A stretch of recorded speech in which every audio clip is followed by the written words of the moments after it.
Welcome to The Authority File. I'm Bill Mickey, your host and the editorial director at Choice. In this series, we're talking about access to digital scholarly content, to be more specific. There's an initiative underway called Seamless Access that can be described as very simple in concept but difficult in execution. Let me explain why. Seamless Access, which you can learn more about at seamlessaccess.org, is a coalition-backed standard for digital authentication that enables a single sign-on. That's it.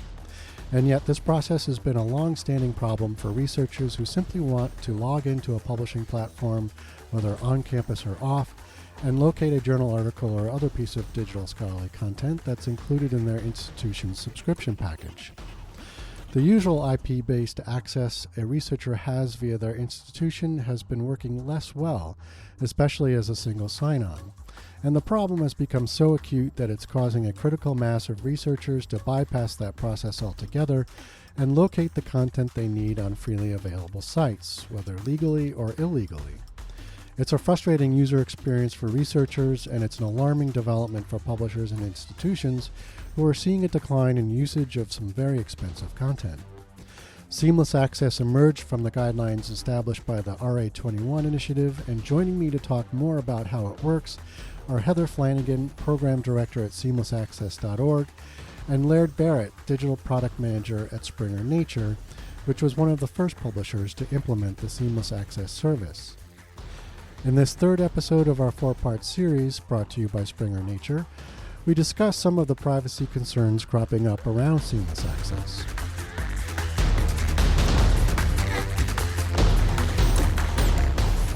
Heather, I wanted to get in one more question to you, and you touched on this a little bit earlier, but for example, on seamlessaccess.org, there's, I think, a fact section FAQ where it lists multiple ways that researchers can use the seamless access technology to streamline the submission process at journals, peer review, and on preprint servers, for example. I mean, I'm wondering if you could talk more about that, how that all works, and what some of the other opportunities are there for using that platform.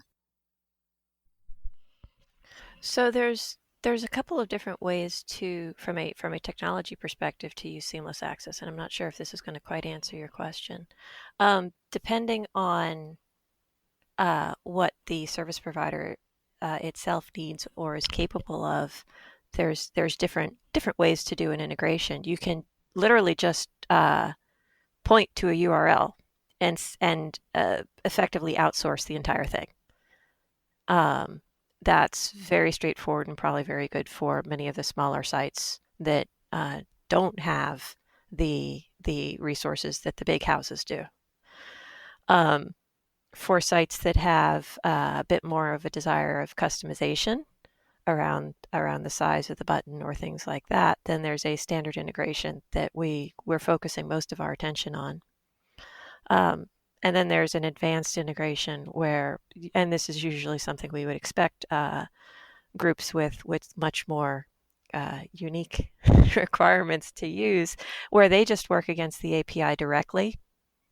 And that way they can do a lot of work on their own side regarding what institutions are presented during the discovery process, or other things that they can customize on their side of things.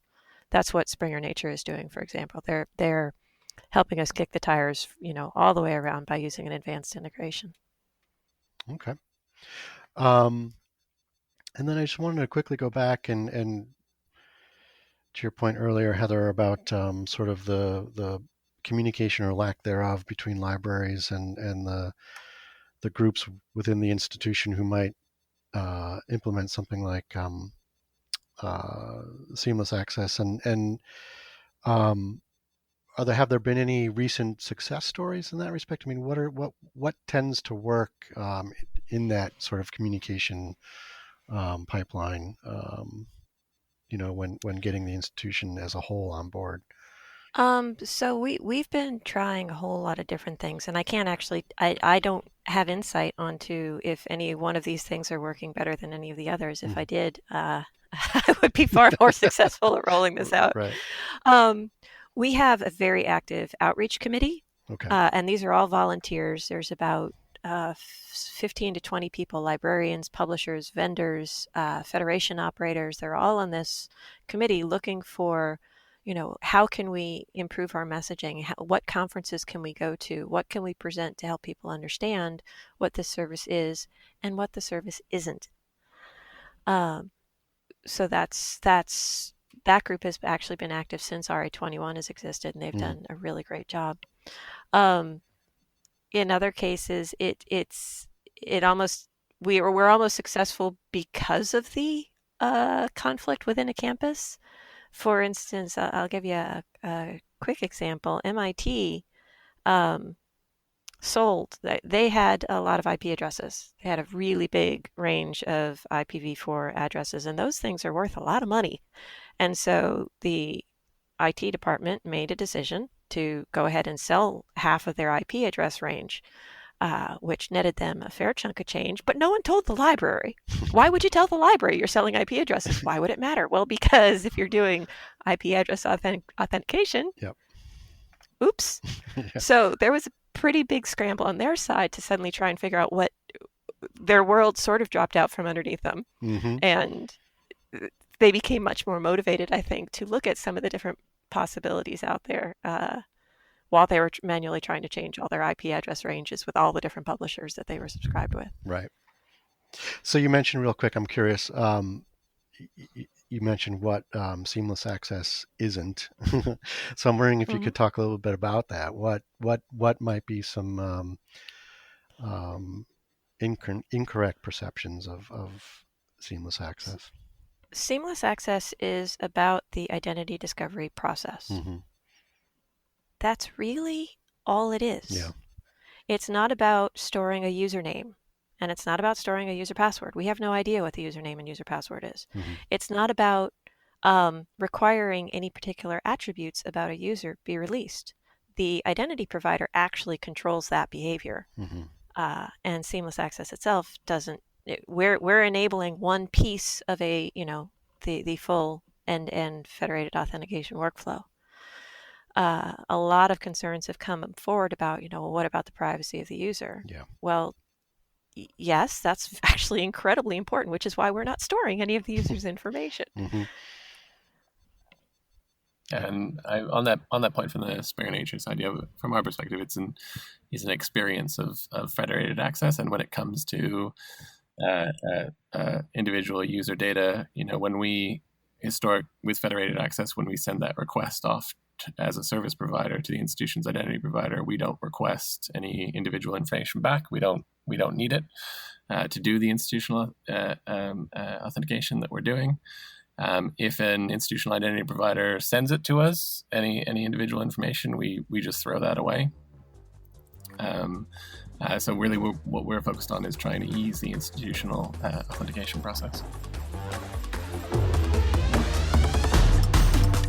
You just heard from Heather Flanagan, Program Director at seamlessaccess.org, and Laird Barrett, Digital Product Manager at Springer Nature. Join us next week for our final episode of this series when we talk about how libraries can get a seat at the seamless access table and what's involved in the implementation. Often the pieces, the data exchange and the technical pieces are already in place. It's just a matter of the institution getting in touch and saying, hey, I want you to enable federated authentication for my institution, and we can go ahead and get that switched on. And then because we've implemented the seamless access experience of federated authentication on nature.com, if it's for nature.com, then the users just get that slightly better experience of the authentication method. If you like what you hear, rate us or give us a review on your podcast platform of choice. And if there's a topic you'd like us to cover, drop me a line. I'm at bmickey@ala-choice.org. As always, sponsorship and advertising for the Authority File podcast are handled by Choice's advertising manager, Pam Marino, and all of our episodes are produced by Choice's digital media specialist, Mark Dirks, and digital media assistant, Sabrina Kofer. That's all for this week. Thanks for joining us.